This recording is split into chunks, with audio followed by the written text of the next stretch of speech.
दोस्तों आज हमारा टॉपिक है अभाज्य संख्याएं। अभाज्य संख्याओं को ऋण संख्याएं के नाम से भी जानते हैं। इसको अंग्रेजी में कहते हैं प्राइम नंबर्स। इसको अंग्रेजी में कहा जाता है प्राइम नंबर्स। प्राइम नंबर्स क्या होती हैं? ऐसी नंबर्स होती हैं जिनके केवल दो अपवर्तक होते हैं। अपवर्तक मतलब फैक्टर्स। ऐसी नंबर्स होती हैं जिनके केवल दो अपवर्तक होते हैं या गुणनखंड होते हैं, उन्हें हम अभाज्य संख्याएं कहते हैं। जिनके सिर्फ और सिर्फ दो ही गुणनखंड होते हैं, जिनके केवल दो फैक्टर्स होते हैं, उन्हें प्राइम नंबर्स कहते हैं। जैसे उदाहरण के लिए हम देखते हैं, दो को देखते हैं। दो के कितने अपवर्तक? दो के दो अपवर्तक हैं, एक और दो। ऐसे तीन के दो अपवर्तक, एक और तीन। पांच के दो अपवर्तक, एक और पांच। सात के दो अपवर्तक, एक और सात। ये हम प्राइम नंबर्स के बारे में जानते हैं। या प्राइम नंबर्स को और डिफरेंशियल तरीके से हम डिफाइन कर सकते हैं। प्राइम नंबर्स ऐसी संख्याएं होती हैं जो केवल एक और स्वयं से विभाजित होती हैं। जो सिर्फ एक और स्वयं से विभाजित होती है, उन्हें हम प्राइम नंबर्स कहते हैं।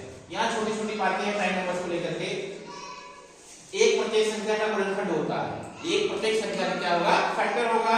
अभाज्य संख्याओं केवल दो ही गुणनखंड होते हैं। अभाज्य संख्याओं के केवल दो ही गुणनखंड होते हैं, एक और स्वयंवर संख्या। एक होता है और स्वयंवर संख्या होती है। दो एक सम अभाज्य संख्या है। दो एक सम अभाज्य संख्या है। एक ऐसी अभाज्य संख्या जो सम भी है और अभाज्य भी है।